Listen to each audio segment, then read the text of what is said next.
ಅಲ್ಲ ಆಗಲಿ. ಈಗ ಒಂದ್ಸರಿ ಇಷ್ಟು ವರ್ಷಗಳು ಕೂಡ ಅವರು ನಮಗೆ ದೇವರಾಜ್ ಅವರು ಮಾರಿದ್ದಾರೆ ಅಂತ ಗೊತ್ತಿದ್ದು ಕೂಡ ಬಂದಿಲ್ಲ.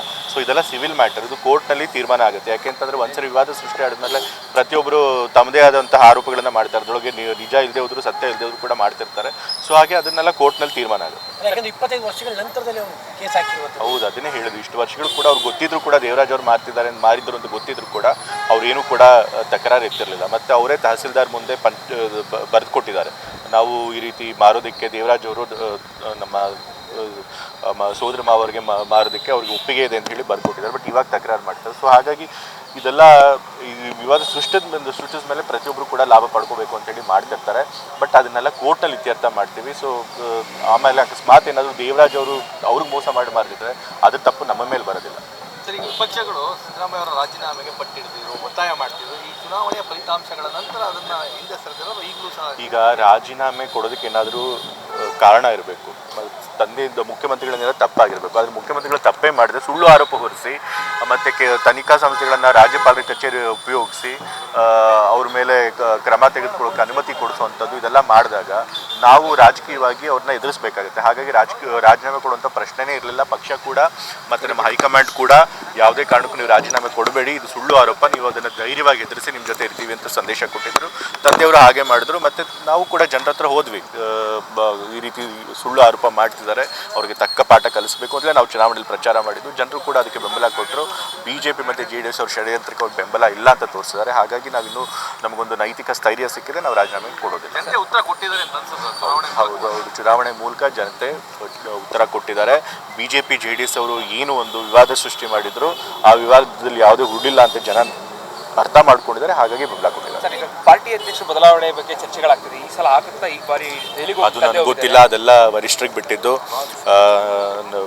ನಾ ಇನ್ನೂ 2ನೇ ಬಾರಿ ಮೊದಲನೇ ಬಾರಿ ಶಾಸಕ ಲೆಜಿಸ್ಲೇಟಿವ್ ಅಸೆಂಬ್ಲಿ ಶಾಸಕನಾಗಿದ್ದೆ, ಈಗ ಲೆಜಿಸ್ಲೇಟಿವ್ ಕೌನ್ಸಿಲ್ ಶಾಸಕನಾಗಿದ್ದೀನಿ. ಸೊ ಹಾಗಾಗಿ ಪಕ್ಷದ ಅಧ್ಯಕ್ಷರ ಬಗ್ಗೆ ಮಾತನಾಡೋಷ್ಟು ನನಗೆ ಇನ್ನೂ ಅನುಭವ ಆಗಲಿ ಅಥವಾ ಅರ್ಹತೆ ಆಗಲಿಲ್ಲ. ಅದನ್ನು ಪಕ್ಷದ ವರಿಷ್ಠರು ಜನಾಂದೋಲನ ಟಾರ್ಗೆಟ್ ಸಿದ್ದರಾಮಯ್ಯ ಅನ್ನೋದಕ್ಕೆ ಉತ್ತರನ ಇದು? ಈ ಜನಾಂದೋಲನ ಖಂಡಿತ ಹೌದು. ಅವರು ಈಗಾಗಲೇ ನಾನು ಹೇಳಿದೆ, ನೀವು ಬರೋಕ್ಕಿಂತ ಮುಂಚೆ ಅವರು ಸುಮ್ಮನೆ ಸುಳ್ಳು ಆರೋಪ ಮಾಡಿ ಸರ್ಕಾರನ ಅಸ್ಥಿರಗೊಳಿಸಬೇಕು ಅಂತ ಮಾಡಿದ್ದಾರೆ. ಅದು ಇನ್ನೂ 2 ವರ್ಷ ಕೂಡ ಆಗಿಲ್ಲ ನಮ್ಮ ಸರ್ಕಾರ ಬಂದು. ಅದು ದೊಡ್ಡ ಬಹುಮತ ಮಾಡಿಕೊಂಡು ಜನರ ಆಶೀರ್ವಾದ ಪಡ್ಕೊಂಡು ಬಂದಿರುವಂಥ ಸರ್ಕಾರ. ಅದನ್ನು ಅಸ್ಥಿರಗೊಳಿಸಬೇಕು, ಬೀಳಿಸಬೇಕು ಅಂತ ಪ್ರಯತ್ನ ಮಾಡ್ತಿದ್ದಾರೆ. ಬೇರೆ ರಾಜ್ಯಗಳಲ್ಲೂ ಹಿಂದೆ ಮಾಡಿದ್ದಾರೆ. ಸೊ ಇಲ್ಲೂ ಕರ್ನಾಟಕದಲ್ಲೂ ಅದೇ ರೀತಿ ಮಾಡಿ ಪ್ರಜಾಪ್ರಭುತ್ವನ ಕೊಲ್ಲೋದಕ್ಕೆ ಹೊರಟಿದ್ದಾರೆ. ಸೊ ಹಾಗಾಗಿ ಆ ರೀತಿ ಆಗಬಾರ್ದು. ಆ ರೀತಿ ಆದರೆ ಪ್ರಜಾಪ್ರಭುತ್ವ ಉಳಿಯಲ್ಲ ಅನ್ನೋದನ್ನು ಜನಕ್ಕೆ ತಿಳಿಸ್ಬೇಕು ಅಂತೇಳಿ ಸಮಾವೇಶ. ಹೌದು, ಈಗ ಅವ್ರದ್ದು ಮೇನ್ ಟಾರ್ಗೆಟ್ ಏನು? ತಾವು ಅಧಿಕಾರಕ್ಕೆ ಬರಬೇಕು ಅಂದರೆ ಕಾಂಗ್ರೆಸ್ ಪಕ್ಷನ ಹೊಡಿಬೇಕು. ಕಾಂಗ್ರೆಸ್ ಪಕ್ಷನ ಹೊಡೆಯೋದಕ್ಕೆ ಅಡ್ಡ ಇರೋದು ಅಂತಂದರೆ ತಂದೆಯವರು. ಯಾಕೆಂದರೆ ತಂದೆಯವರೊಬ್ಬರು ಮಾಸ್ ಲೀಡರ್, ಜನರ ಬೆಂಬಲ ಇದೆ. ಹೇಗಾದರೂ ಮಾಡಿ ಅವ್ರ ವರ್ಚಸ್ಸಿಗೆ ಧಕ್ಕೆ ತಂದರೆ ಅವ್ರನ್ನ 46 ವರ್ಷಗಳಲ್ಲಿ ಯಾವತ್ತೂ ಭ್ರಷ್ಟಾಚಾರ ಮಾಡದೆ ಒಳ್ಳೆ ಹೆಸರು ಉಳಿಸ್ಕೊಂಡ್ಬಂದು ರಾಜಕೀಯ ಮಾಡುವಂಥ ರಾಜಕಾರಣಿ. ಸೊ ಅವ್ರ ಹೆಸರಿಗೆ ಕಪ್ಪು ಮಸಿ ಬೆಳೆದು ಜನರ ಅವ್ರ ಬೆಂಬಲ ಏನಿದೆ ಅದನ್ನು ತಗ್ಗಿಸಿದ್ರೆ, ಅವ್ರನ್ನ ಕೆಳಗಿಳಿಸಿದ್ರೆ ಅವಾಗ ಪಕ್ಷ ಹೊಡಿಬೋದು ಅನ್ನೋ ಒಂದು, ತಾವು ಅಧಿಕಾರಕ್ಕೆ ಬರ್ಬೋದು ಅನ್ನೋ ಒಂದು ಹುನ್ನಾರ ಮಾಡ್ತಾರೆ. ಸೊ ಅದಕ್ಕೋಸ್ಕರ ಎಲ್ಲ ಪ್ರಯತ್ನ ಮಾಡ್ತಾರೆ. ಈಗ ನಮ್ಮ ಮೈಸೂರು ಡಿವಿಷನ್ ಎಲ್ಲಿ ಮಾಡಬೇಕು ಅಂತ ಹೇಳಿ ನಾವೆಲ್ಲ ಚರ್ಚೆ ಮಾಡಿದ್ರು ನಮ್ಮ ನಾಯಕರು ಮತ್ತು ಈ ಭಾಗದ ನಾಯಕರು. ಈಗಾಗಲೇ ಮೊನ್ನೆ ಮೈಸೂರಲ್ಲಿ ಒಂದು ಸರಿ ಮಾಡಿದ್ವಿ, ಇದೇ ಮೂಢ ವಿಷಯ ಬಂದಾಗ. ಆಗಲೂ ಕೂಡ ಸ್ವಾಭಿಮಾನ ಸಮಾವೇಶ ಮಾಡಿದ್ವಿ. ಸೊ ಹಾಗಾಗಿ ಈ ಸರಿ ಮೈಸೂರು ಬೇಡ, ಬೇರೆ ಎಲ್ಲಾದರೂ ಮಾಡೋಣ ಅಂತ ಹೇಳಿ ಹಾಸನಕ್ಕೆ. ಎನ್ಕ್ವೈರಿ ಏನಿದೆ ಅದು ಕೇವಲ ಸಿದ್ದರಾಮಯ್ಯ ವಿಚಾರಕ್ಕೆ ಮಾತ್ರ ನಡೀತಾ ಇದೆ. ಇಡೀಲಿ ಯಾವ್ದು ಆರೋಪ ಇತ್ತು ತಂದೆಯವ್ರ ಮೇಲೆ, ಆ ಆರೋಪದ ವಿಚಾರ ತನಿಖೆ ನಡೀತಾನೆ ಇಲ್ಲ. ಯಾವುದೋ ಬೇರೆ ಬೇರೆ ಮೂಢ ಹಗರಣಗಳನ್ನ ನೋಡ್ತಿದ್ದಾರೆ. ಬಟ್ ಬಹುಶಃ ಅವರಿಗೆ ಆ ತನಿಖೆ ಮಾಡುವಂತಹ ಒಂದು ಹಕ್ಕು ಕೂಡ ಇಲ್ಲ. ಆದರೂ ಕೂಡ ಇಡಿಯವ್ರು ಮಾಡ್ತಾರೆ. ಯಾಕೆ ಅಂತಂದರೆ ಈ ಮೂಢ ವಿಚಾರದಲ್ಲಿ ತಂದೆಯವ್ರ ಮೇಲೆ ಏನು ಆರೋಪ ಮಾಡಿದರೆ ಅದರೊಳಗೆ ಏನೂ ಸತ್ಯ ಇಲ್ಲ ಅಂತ ಅವ್ರಿಗೂ ಕೂಡ ಗೊತ್ತು. ಹಾಗಾಗಿ ಅದನ್ನು ಬಿಟ್ಟು ಬೇರೆ ಬೇರೆ ತನಿಖೆ ಮಾಡ್ತಾರೆ. ಹೇಳಿದ್ನಲ್ಲ, ಇವತ್ತು ಏನು ಆರೋಪಗಳು ಮಾಡಿದ್ದಾರೆ ಯಾರು RTI ಆ್ಯಕ್ಟಿವಿಸ್ಟ್ಗಳ ಮೂಲಕ, ಆ ಆರೋಪದಲ್ಲಿ ಯಾವುದೇ ಸತ್ಯ ಇಲ್ಲ. ಅದು ನನ್ನ ತಾಯಿಯವ್ರ ಮೇಲಿರಲಿ, ತಂದೆಯವ್ರ ಮೇಲಿರಲಿ, ಸೋದರ ಮಾವ್ರ ಮೇಲಿರಲಿ ಏನು ಆರೋಪ ಮಾಡಿದ್ರೆ ಅದ್ರೊಳಗೆ ಯಾವುದೇ ನಿಜ ಇಲ್ಲ, ಸತ್ಯ ಇಲ್ಲ. ಸೊ ಹಾಗಾಗಿ ಅದು ತನಿಖಾ ಸಂಸ್ಥೆಗಳಿಗೂ ಗೊತ್ತು, ಅದ್ರೊಳಗೆ ಯಾವುದೇ ಸಾಕ್ಷ್ಯ ಸಿಗಲ್ಲ ಅನ್ನೋದು ಗೊತ್ತು. ಹಾಗಾಗಿ ಅವ್ರು ಬೇರೆ ಬೇರೆ ತನಿಖೆ ಮಾಡ್ತಾರೆ.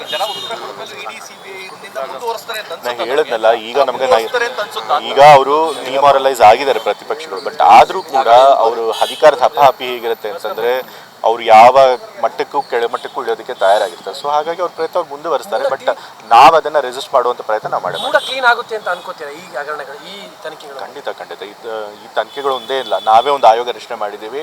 ನನಗೆ ಕೇಂದ್ರ ತನಿಖಾ ಸಂಸ್ಥೆಗಳ ಮೇಲೆ ನಂಬಿಕೆ ಇಲ್ಲ. ನಾವೇನು ಆಯೋಗ ರಚನೆ ಮಾಡಿದ್ದೀವಿ, ಆ ಆಯೋಗದಿಂದ ಖಂಡಿತ ಮೂಡಾದ ಹಗರಣಗಳು ಅಲ್ಲಿ ಏನು ಹಗರಣಗಳಾಗಿದೆ ಅದನ್ನ ಕ್ಲೀನ್ ಮಾಡುವಂಥ ಕೆಲಸ ಆಗುತ್ತೆ. ನಿಜಕ್ಕೂ 50-50 ಹಗರಣ ಆಗಿದೆ ಅಂತ ತಮಗೆ ಹೌದು ಹಗರಣ ಆಗಿದೆ ಅಂತ ಎಲ್ಲರೂ ಹೇಳ್ತಾರೆ, ಮೇಲ್ನೋಟಕ್ಕೆ ಹಾಗೆ ಅನಿಸುತ್ತೆ. ಬಟ್ ಸಂಪೂರ್ಣ ತನಿಖೆ ಆದಮೇಲೆ ಸತ್ಯ ಹೊರಗೆ ಬರೋದು. ಓಕೆ, ತಮ್ಮ ಮೇಲೂ ಕೂಡ ಒಂದು ಕೇಸ್ ಆಗಿದೆ, ನಿಮ್ಮ ನ್ಯಾಯಾಲಯಕ್ಕೆ ಸಂಬಂಧಪಟ್ಟಂತೆ ಆಗಿದೆ. ಏನು ಕೋರ್ಟ್ ಬಗ್ಗೆ ನೀವು ಮಾತಾಡಿರುವಂಥ ವಿಚಾರದಲ್ಲಿ ಅದರೊಳಗೆ ಏನು ಕೇಸ್ ಆಗುತ್ತೆ, ಯಾಕೆ ಅಂತಂತಂದರೆ ನಾನು ಯಾವುದೇ ಒಂದು ಸ್ಪೆಸಿಫಿಕ್ ಕೇಸ್ ಆಗಲಿ ಅಥವಾ ಒಂದು ಸ್ಪೆಸಿಫಿಕ್ ಜಡ್ಜ್ಮೆಂಟ್ ಮೇಲೆ ಬಗ್ಗೆ ವ್ಯಾಖ್ಯಾನ ಮಾಡಿಲ್ಲ. ನಾನು ಜನರಲ್ ಆಗಿ ಹೇಳಿದ್ದೀನಿ ಕೋರ್ಟ್ಗಳಲ್ಲಿ. ಮತ್ತು ಅದೇ ಭಾವನೆ ಇವತ್ತು ಎಲ್ಲರಲ್ಲೂ ಇದೆ. ಇವತ್ತು ಎಷ್ಟೊಂದು ಕೋರ್ಟ್ಗಳಿಂದ ತೀರ್ಪುಗಳು ನಮ್ಮ ದೇಶಕ್ಕೆ ಮಾರಕ ಆಗುವಂಥ ತೀರ್ಪುಗಳಿವೆ. ಬೇಕಾದಷ್ಟು ಆ ಥರ ತೀರ್ಪುಗಳು ಬಂದಿದೆ. ಅದು ಅದಾನಿ ವಿಷಯದಲ್ಲಿರ್ಬೋದು, ಸೆಬಿ ವಿಚಾರದಲ್ಲಿರ್ಬೋದು, ಬಾಬ್ರಿ ಮಸೀದಿ ವಿಷಯದಲ್ಲಿ, ಈಗ ಬೇಕಾದ ವಿಚಾರಗಳಲ್ಲಿ ತೀರ್ಪುಗಳು ದೇಶಕ್ಕೆ ಒಳ್ಳೆಯದಾಗೋ ರೀತಿ ಬಂದಿಲ್ಲ. ಸೊ ಹಾಗಾಗಿ ಅದ್ರ ಬಗ್ಗೆ ನಾವು ಚರ್ಚೆ ಮಾಡಿದ್ದೀವಿ ಅಷ್ಟೇ, ಅದ್ರಲ್ಲೂ ಏನೂ ತಪ್ಪಿಲ್ಲ. ಓವರಾಲ್ ತಂದೆ ಕಾನ್ಫಿಡೆನ್ಸ್ ಆಗಿದ್ದಾರೆ. ತಂದೆಯವ್ರು ಯಾವಾಗಲೂ ಕಾನ್ಫಿಡೆಂಟ್ ಆಗಿರ್ತಾರೆ, ಯಾಕೆಂದರೆ ಅವ್ರು ಯಾವತ್ತೂ ಕೂಡ ಅಧಿಕಾರಕ್ಕೆ ಅಂಟ್ಕೊಂಡಿದ್ದವ್ರು ಅಂತಲ್ಲ. ಸೊ ಅವ್ರು ಏನೇ ಬಂದರೂ ಅವರಾಗೆ ಅಲ್ಲ, ಇನ್ನೂ 5 ವರ್ಷ ಕಂಪ್ಲೀಟ್ ಮಾಡ್ತಾರೆ. 3 ಚುನಾವಣೆ ಗೆದ್ದವಲ್ಲ ಖಂಡಿತ. ಇವಾಗ ನಾವು ಬೈ ಎಲೆಕ್ಷನ್ ಗೆದ್ದಿದ್ದೀವಿ. ಸೊ ಹಾಗಾಗಿ ಜನರ ಬೆಂಬಲ ನಮಗಿದೆ ಅಂತ ಗೊತ್ತಿದೆ. ಸೊ ಹಾಗಾಗಿ ಜನರ ಬೆಂಬಲ ಇದ್ಮೇಲೆ ನಾವು 5 ವರ್ಷ ಕಂಪ್ಲೀಟ್ ಮಾಡ್ತೀವಿ.